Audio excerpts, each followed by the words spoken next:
So I lived in Seattle for about 6 years. I'm currently in the Rockies. And one of the big sports teams is obviously the Seahawks, but I never really followed that stuff.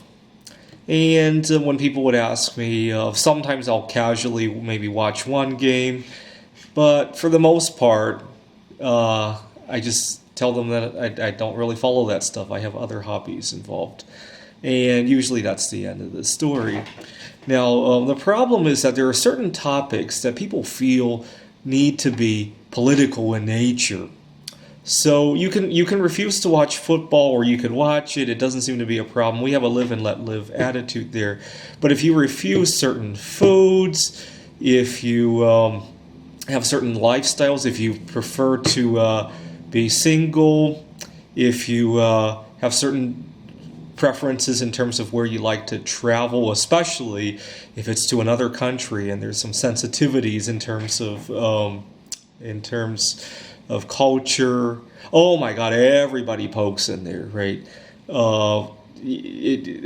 Sometimes when you point out that you just prefer to be single, what's wrong with that? People want to hook you up with somebody, or that's one possibility. The other is that people think that you have a problem of some sort, and that's why you've been single. No, I fucking love myself. Do you have a problem with that?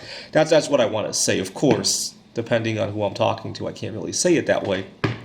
But how about we take the idea of who we love out of politics, just out of it?